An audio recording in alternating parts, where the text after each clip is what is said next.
올해 초부터 시작했던 사도행전 말씀 설교 또 말씀 묵상을 오늘로 마무리하게 되었습니다.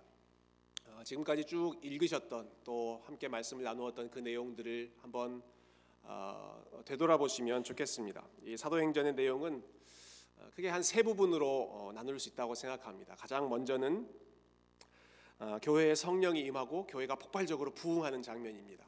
그게 제일 앞부분에 나오죠. 그리고 가운데 부분은 이 일을 위해서 중요하게 사용된 사람, 사도 바울이 회심하고 그가 1차, 2차, 3차 전도 여행을 떠나는 그러한 내용들이 주로 기록되어 있습니다.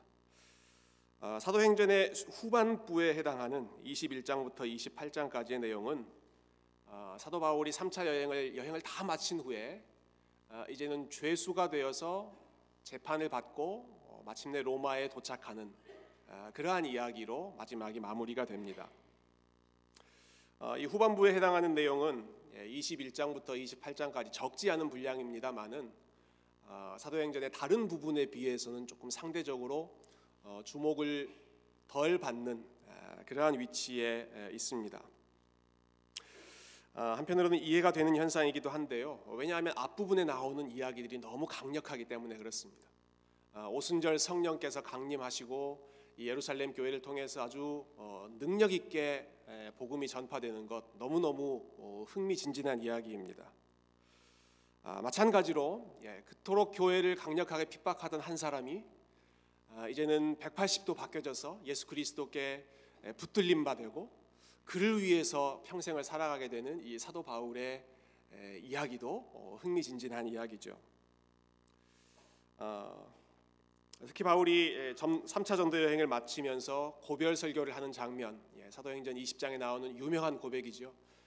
내가 나의 달려갈 길, 그리스도께 받은 그 사명을 마치려 하면은 나의 생명까지도 조금도 아끼지 않겠다라고 하는 그 비장한 고백이야말로 사도 바울 또 이 사도행전이 얼마나 복음에 사로잡힌 그러한 사람들의 이야기였는가, 그 클라이맥스를 우리에게 보여주는 것 같습니다. 그런데 그렇게 감동적인 비장한 고백을 하고 나서 사도 바울이 예루살렘으로 내려가는 것이죠. 그리고 예루살렘으로 내려가면 죄수로 잡힙니다. 그리고 이제는 재판을 계속해서 받으면서 시간을 보냅니다. 꼭 예수님의 스토리하고 오버랩되는 부분이 있는 것 같아요. 예수님께서도 많은 능력을 초창기에 행하셨습니다. 사람들이 구름대처럼 몰려들었습니다. 그 사역의 정점에서는 제자들의 신앙 고백을 들었습니다. 주는 그리스도시요 살아계신 하나님의 아들이십니다. 이게 예수님의 지상 사역에서 아주 클라이맥스에 해당하는 그런 부분이죠. 그런데 그 고백을 들으시고 나서 예수님께서 하신 일은 방향을 돌리셔서 예루살렘으로 들어가십니다. 그리고는 예루살렘에서 사로잡히시고 죄수가 되시고 재판을 받으시고 그리고 한 사람의 죄수로 십자가에 달려 죽음을 당하시죠. 이 사도행전에서 나오는 이야기가 예수님의 행적과 굉장히 많이 오버랩되는 부분을 이 뒷부분에서도 볼 수 있는데요. 그래서 이렇게 앞부분에 비해서 뒷부분의 내용이 조금 다이내믹이 떨어지기 때문에 뒷부분이 조금 소홀하게 다루어지는 경향이 있습니다. 이전에는 성령의 기적도 나타나고 바울이 가는 곳곳마다 교회가 세워지고 복음이 확장되고 그러는데 21장 이후에는 그러한 눈에 두드러지는 역사가 나타나지 않는 것이죠. 바울은 그저 죄수로 갇혀 있고 이리저리 끌려다니며 그저 재판만 받고 기껏 한다는 것은 재판받으면서 자기의 상황을 변증하는 그 정도 역할밖에 하지를 못하고 있습니다. 교회의 성장도 멈춘 것 같고 또 그토록 열심히 뛰어다니던 사도 바울의 발걸음도 멈춰버린 것 같은 그러한 느낌이 이 후반부에 드는 것이죠. 그래서 조금 성미가 급하신 분들은 이 사도행전을 읽으실 때 21장부터 28장까지는 그냥 빨리빨리 넘어가서 그 뒤에 있는 로마서로 빨리 달려가고 싶은 그러한 유혹을 느끼실지도 모르겠습니다. 그렇지만 저는 그렇기 때문에 오히려 더 이 사도행전의 뒷부분이 우리에게 주는 의미가 크다라고 생각합니다. 무슨 말씀이냐면 이미 말씀드린 것처럼 바울은 지금 죄수의 신분입니다. 이전과 같이 그렇게 자신이 주도적으로 복음을 증거할 수 있는 그러한 상황이 아닙니다. 그의 발이 묶여 있는 상황입니다. 바울로서는 어디로 가야 하는지 자기가 목적지를 정할 수가 없습니다. 바울은 언제 떠나서 어디로 행해야 할지 그 여행의 일정을 본인이 주도해서 정할 수도 없습니다. 그냥 끌려다니기만 하는 것입니다. 바울이 할 수 있는 것이라고는 그저 주어진 상황을 인내하는 것뿐입니다.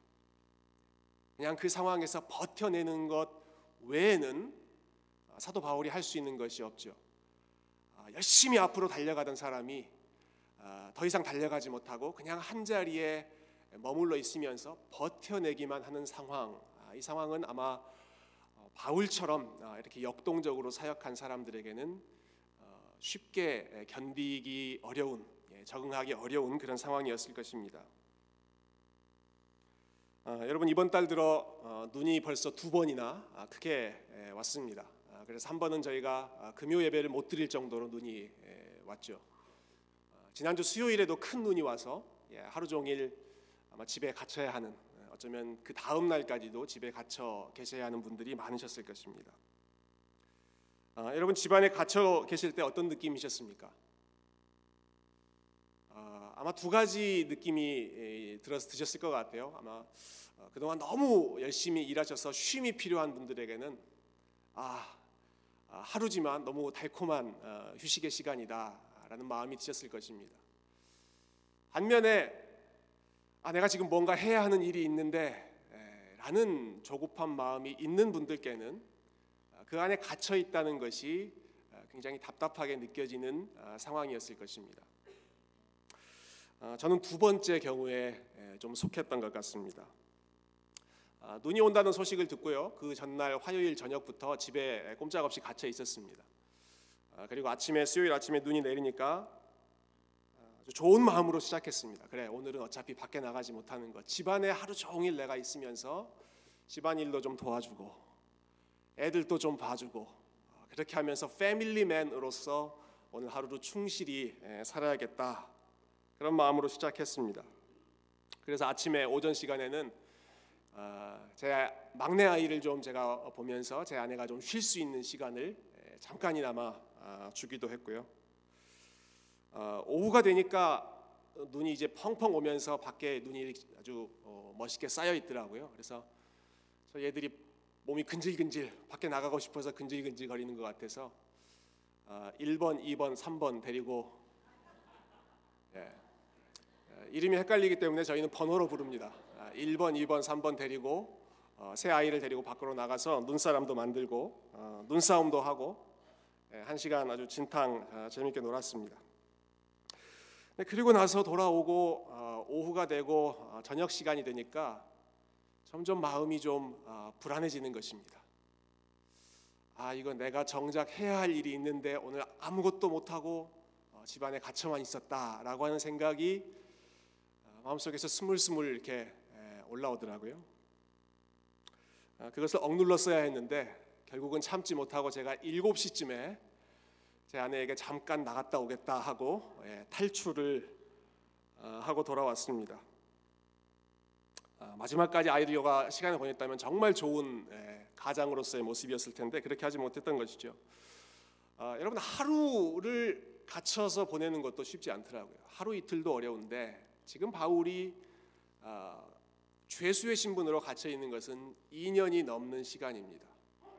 2년 동안 바울이 한 곳에 갇혀 있으면서 그냥 버티기만 해야 하는 그런 상황이라면 사도 바울의 마음이 얼마나 답답하고 조급했겠습니까? 그 시간이 만만치 않았을 것입니다. 그런데 놀라운 사실은 이것이죠. 정말로 놀라운 사실, 우리가 주목해야 할 사실은 이것입니다. 바울은 가만히 있습니다. 바울은 갇혀 있습니다. 그런데도 하나님의 계획은 전진하고 있습니다. 여러분, 바울은 갇혀 있습니다. 바울은 갇혀 있는데 바울의 발걸음은 점점 그가 가고자 했던 로마로 조금씩 가까이 이동하고 있더라라고 하는 것이죠. 이게 사도행전이 뒤로 가면 갈수록 우리에게 분명하게 보여주는 메시지입니다. 이전에는 사도들의 모습이 워낙 두드러졌습니다. 베드로의 모습, 스데반, 빌립, 바울의 모습이 굉장히 두드러졌기 때문에 저런 탁월한 사람들이 했구나, 우리가 그렇게 생각할 수 있습니다. 그런데 뒷부분으로 가면 갈수록 바울이 할 수 있는 것이 없습니다. 그런데도 하나님의 계획은 점점 이루어지고 있다라고 하는 것이죠. 그렇다면 이 일을 이루신 그 주체는 도대체 누가 되시겠습니까?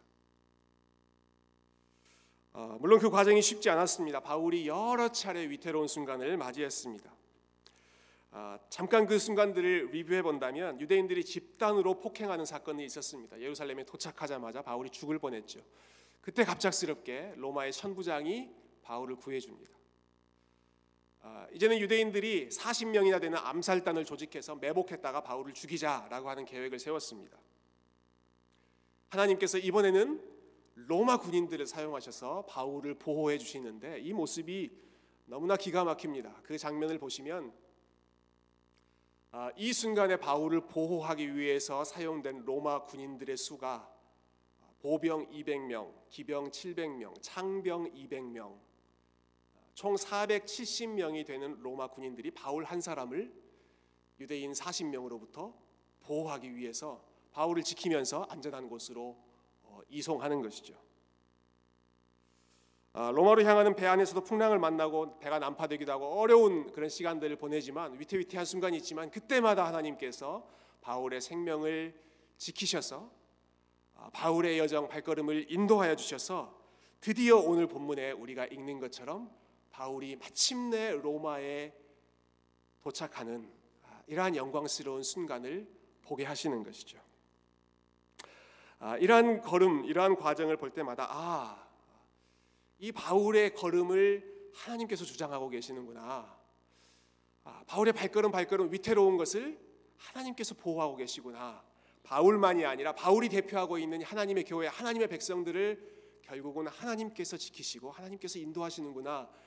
이것을 우리가 사도행전의 후반부에서 너무나 분명하게 볼 수 있는 것이죠. 여러분, 오늘 바울이 로마에 도착했는데요. 바울이 로마에 도착한 그 경로도 한번 생각해 보면 참 흥미롭습니다. 그것 역시 바울이 예상할 수 없는 방식으로 로마에 도착합니다.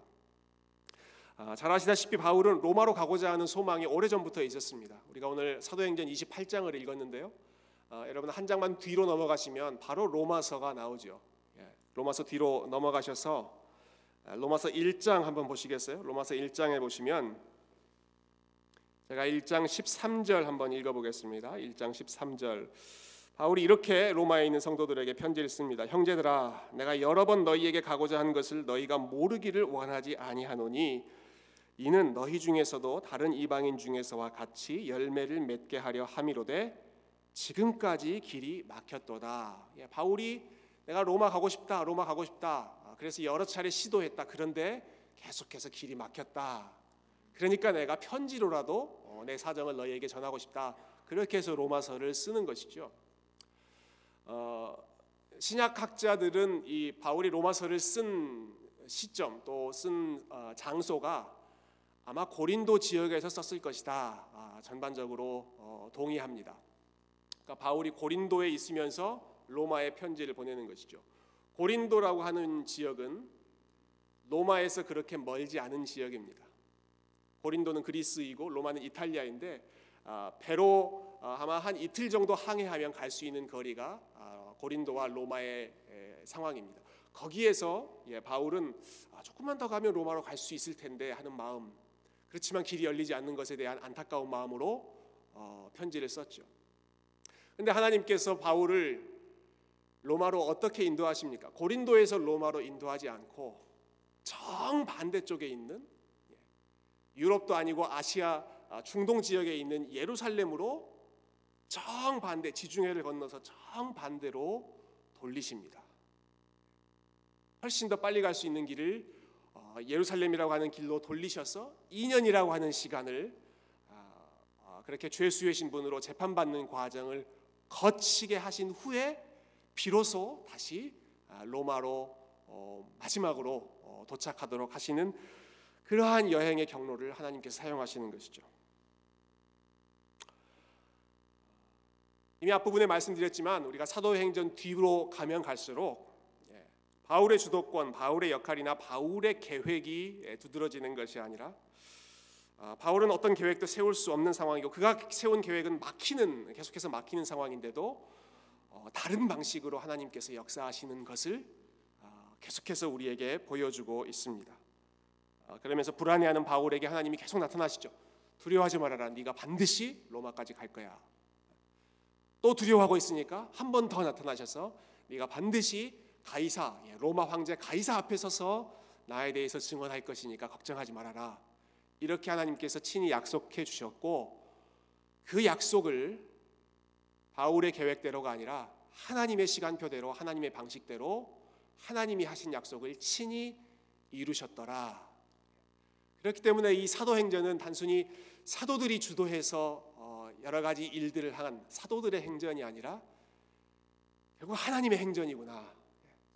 Acts of God, 하나님께서 주도하시고 하나님께서 이끌어 가신 하나님의 행전이구나라고 하는 것을 우리에게 결론으로 말씀해 주시고 있는 것이죠.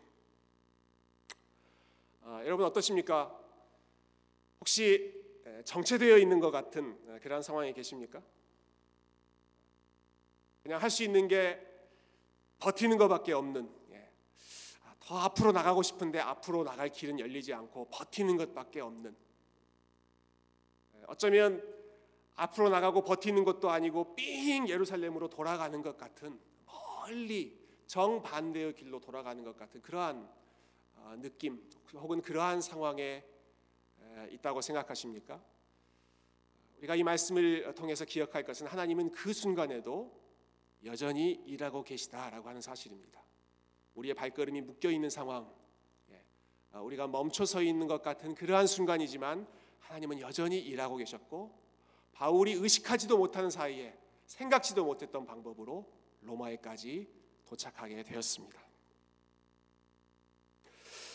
자, 이렇게 하나님의 인도하심에 따라 로마에 도착한 사도 바울이 드디어 이제 로마에 도착해서 어떻게 그 시간을 보냈는지 잠깐 보도록 하시죠. 바울의 현재 신분은 지금 죄수라고 말씀드렸죠. 바울이 로마로까지 온 목적은 사실 가이사 앞에 재판을 받기 위해서 왔습니다. 그런데 사도행전 마지막 28장에는 바울이 재판받았다라고 하는 내용이 나오지 않습니다. 가이사 앞에 서서 그가 무죄 판결을 받았다 혹은 유죄 판결을 받았다 그러한 이야기가 나오지 않습니다.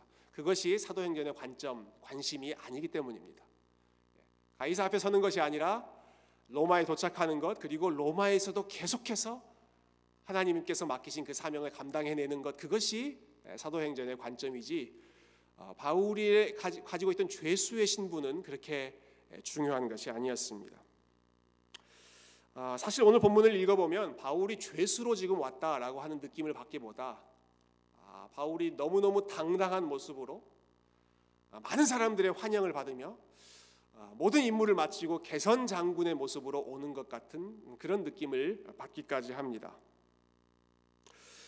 여러분 한번 보실까요? 14절 보시면 11절부터 여러 지역들을 경유하는 그러한 내용이 나오는데요. 14절에 보시면 거기서는 바로 앞에 나오는 보디올이라고 하는 로마 남쪽 한 200마일 되는 지역입니다. 그런데 거기서 바울이 형제들을 만나, 로마에 있는 형제들, 그들이 또 그 주변에 있었던 형제들이 이곳에서 바울을 기다리면서 바울을 만난 것이죠. 그리고 바울을 만나 이레를 함께 머무니라. 일주일 동안 바울이 자유롭게 이 형제들과 그리스도인 형제들과 교제할 수 있는 특혜를 얻습니다. 그리고 나서 15절로 넘어가면 그곳 형제들이 우리 소식을 듣고 앞비오 광장과 트레이스 타베르네까지 맞으러 오니, 앞비오 광장, 트레이스 타베르네 역시 점점 로마로 가까이 가는 그러한 관문들인데 로마에 있는 형제들이 이곳에까지 내려와서 바울이 오고 있는 그 걸음을, 그 여정을 환영하고 있는 것입니다. 기다리면서 바울을 환영하고 있는 죄수의 로마 입성이라기보다는 너무나 당당한, 또 많은 환영을 받으면서 들어오고 있는 그런 모습이죠.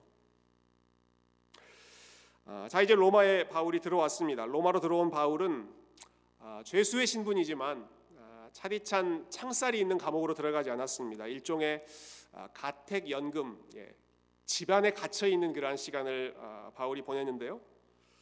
여러분 30절 한번 보시겠어요? 30절 보시면 바울이 온 이태를 자기 셋집에 머물었다라고 하는 기록이 나오죠. 온 이태, 2년이라고 하는 기간을 자기에게 할당된 그 집에 머물면서 재판을 받고 또 재판을 대기하는 그런 상황입니다. 그런데 이 기간 그 장소에서 어떻게 지냈냐 보니까 16절 조금 왔다 갔다 하네요. 16절에 보시면 그 상황을 이렇게 설명하고 있습니다. 우리가 로마에 들어가니 바울에게는 자기를 지키는 한 군인과 함께 따로 있게 허락하더라. 여러분 이 상황을 잘 연결해 보시면 좋겠습니다. 2년이라고 하는 기간 동안에 한 집에 머물면서 그 시간을 보냅니다. 그리고 그 머무는 기간 동안은 군인이 한 사람씩 바울의 곁에 붙어서 감시하는 것이죠. 이 당시의 역사를 기록해 놓은 조세푸스라고 하는 역사가는 그 당시에 이 가택 연금의 상황이 어떻게 진행됐었는지를 설명하는데요. 죄수가 언제 어디로 도망갈지 모르기 때문에 집 밖으로 나갈지 모르기 때문에 죄수와 간수가 함께 있으면서 죄수의 한 손에는 체인을 묶어놓고 간수의 한 손에는 또 체인을 묶어놓습니다. 여러분 영화에 보면 이 범죄자와 경찰이 이렇게 수갑으로 채워놓고 있는 그러한 장면 여러분 잘 아시죠? 그러한 장면으로 그러한 상황에 있습니다. 그런데 이 간수들은 4시간에 한 번씩 교대합니다. 바울에게 이러한 상황은 어떤 의미가 있을까요? 4시간에 한 번씩 자기가 복음을 전할 사람이 오는 것입니다. 신기하지 않습니까? 굳이 멀리 가지 않아도 4시간에 한 번씩 본인이 군인으로서의 직업을 포기하지 않는다면 반드시 바울의 옆으로 와서 바울이 하는 4시간 동안의 이야기를 다 들어야 합니다. 바울이 무슨 이야기 했겠습니까? 내 이름은 바울인데 내가 여기까지 온 것은 내가 원래 예수 그리스도를 핍박하는 사람이었다가 이제는 내가 예수 그리스도를 믿게 되었고 그리스도를 위해서 살다가 내가 로마에까지 왔는데 당신도 이 그리스도를 만나면 좋겠습니다. 4시간 동안 계속 그 사람에게 이야기하는 것이죠. 떠나면 오케이, next. 다른 사람 또 오면 그 사람에게 또 이야기하는 것이죠. 이렇게 2년 동안을 했습니다. 그러면 2년 동안 얼마나 많은 사람들을 만났을까요? 2년 동안 4시간에 한 번씩 돌아오는 이 사람들에게 얼마나 많은 복음을 증거할 수 있었을까? 바울이 생각할 수도 없었던 방식으로 당시 로마의 중심이라고 할 수 있는 로마 군인들에게 복음을 전할 수 있는 기회가 열린 것이죠. 그뿐만이 아니었습니다. 바울은 자기가 머물고 있는 사람들에게 사람들을 초대합니다. 17절 한번 보실까요? 17절 보시면 사흘 후에 바울이 유대인 중 높은 사람들을 청하여 유대인들을 청해서 그 사람들에게 자기의 이야기를 합니다. 그래서 사람들이 오면 23절에 이렇게 요약하고 있죠. 그들이 날짜를 정하고 그가 유숙하는 집 바울이 머무는 그 집에 많이 오니 바울이 아침부터 저녁까지 강론하여 하나님의 나라를 증언하고 모세의 율법과 선지자의 말을 가지고 예수께 대하여 권하더라. 오는 사람마다 거리낌 없이 하나님 나라 예수 그리스도에 대해서 계속해서 증언하는 증인으로서의 삶을 바울이 계속하고 있습니다. 물론 바울의 말을 들은 사람이 모두 다 그 복음을 받아들인 것은 아닙니다. 믿는 사람도 있었고 믿지 않은 사람들도 있었습니다. 그렇지만 그것이 중요하지 않습니다. 바울이 계속해서 지금 복음의 증거자로 살아가고 있다라고 하는 것이 사도행전에서는 더 중요한 것이죠. 그래서 사도행전 전체의 결말이 되는 결론이라고 할 수 있는 마지막 구절 30절과 31절은 사도행전을 이렇게 마무리하고 있습니다. 우리 30절, 31절 한번 같이 읽어보실까요? 시작. 자기에게 오는 사람을 다 영접하고 하나님의 나라를 전파하며 주 예수 그리스도에 관한 모든 것을 담대하게 거침없이 가르치더라. 아멘. 이 원어 성경에는 마지막 단어가 부사로 되어 있습니다. 담대하게 거침없이. 바울이 하나님 나라를 전파하더라. 담대하게 거침없이. 이게 사도 바울의 마지막 또 사도행전의 마지막 내용이죠. 여러분, 바울은 지금 로마라고 하는 거대한 세상 가운데 들어가 있습니다. 당시 세상의 중심이라고 하는 곳에 있습니다. 그리고 바울은 죄수의 신분입니다. 집 밖을 나갈 수 없는 아주 초라한 현실 가운데 있습니다. 로마라고 하는 그 거대한 힘과 비교해 본다면 바울의 존재, 그리고 지금 바울이 처한 상황은 지극히 보잘것없는, 지극히 연약한 상황에 불과하죠. 그렇지만 바울은 그곳에서, 세상의 중심에서 하나님의 나라를 담대하게 거침이 없이 증거했다라는 것이죠. 어떻게 이것이 가능했을까요? 바울이 비록 지금 로마 황제 가이사가 다스리고 있는 그 제국의 한 복판에 갇혀 있지만 바울이 눈에 보이는 그 상황, 그 현실을 자기의 궁극적인 현실로 보지 않았기 때문입니다. 바울의 눈에는 가이사가 아니라 하나님이 다스리시는 것이 더 크게 보였습니다. 바울은 지금 가이사의 나라가 아니라 본인은 하나님의 나라의 사람으로 살아가고 인식하고 있는 것입니다.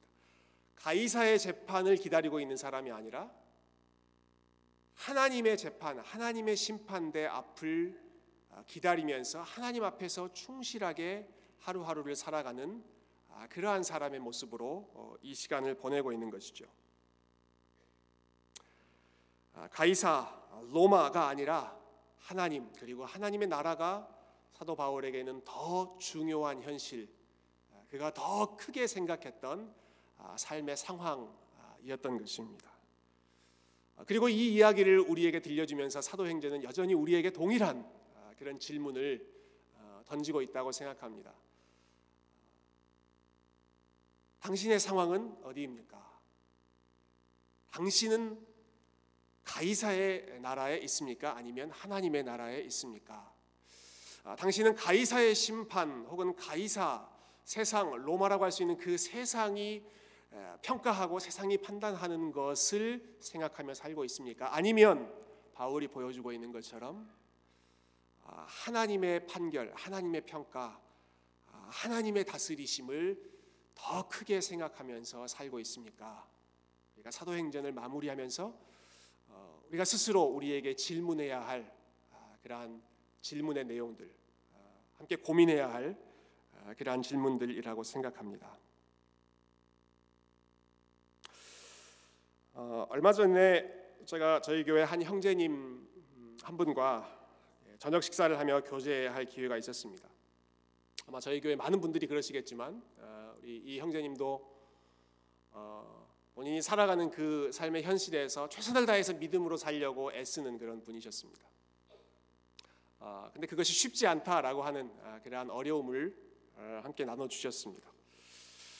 믿음의 방식으로 살고 또 하나님의 방식으로 살고 싶지만 워낙 이 세상이 거대하고 불의한 그러한 현실이기 때문에 참 믿음대로 사는 것이 쉽지 않다라고 하는 그 아주 솔직한 스트러글 하는 모습을 저에게 들려주셨습니다.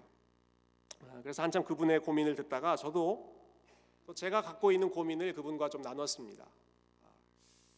형제님이 이토록 그 삶의 현장에서 열심히 치열하게 싸우시는 모습을 보니까 좀 제가 부끄러운 마음이 듭니다라는 말씀을 같이 나눴죠. 왜냐하면 저는 대부분의 시간을 교회라고 하는 울타리, 또 말씀을 준비하고 말씀을 묵상하고 말씀 가르치는 그런 일에 있기 때문에 제가 그런 이야기를 나눴습니다. 종종 좀 그런 딜레마가 있다.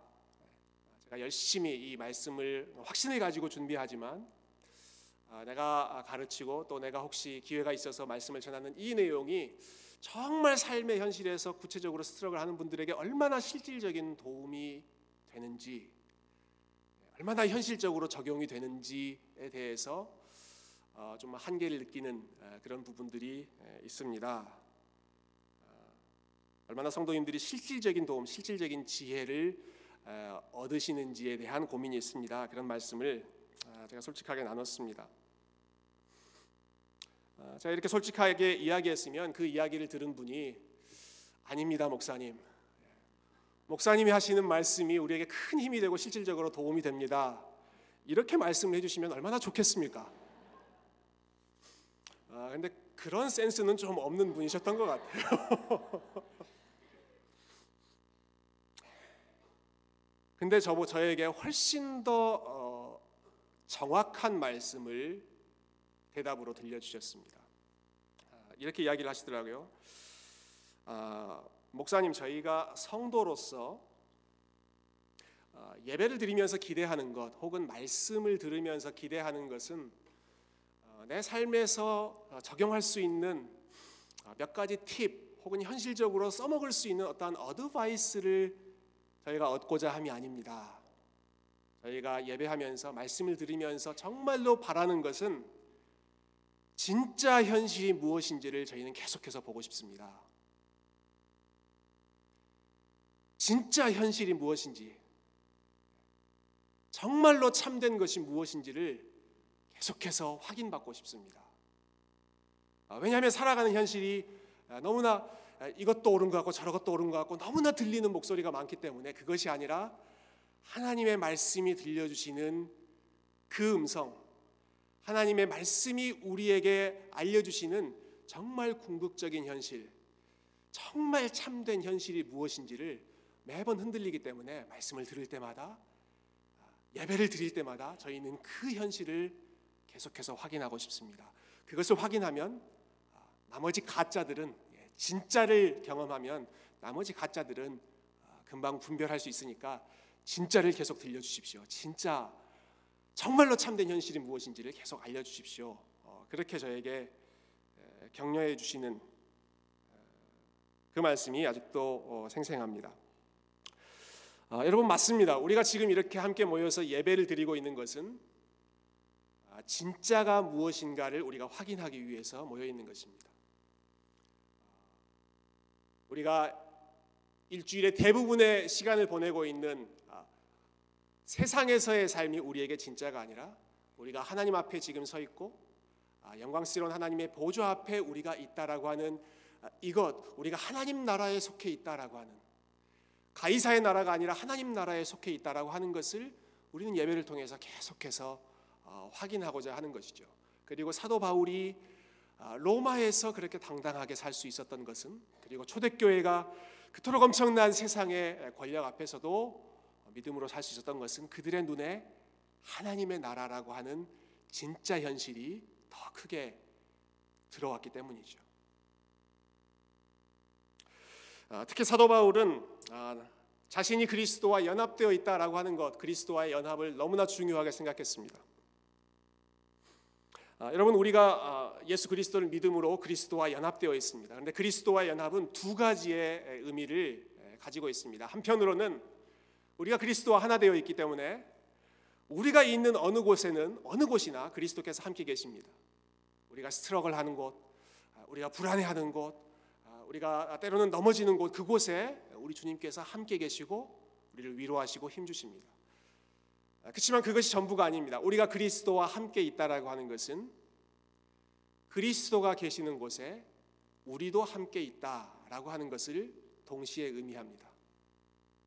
우리가 있는 곳에 그리스도께서 계시는 것만이 아니라 그리스도께서 계시는 곳에 우리도 함께 있는 것입니다.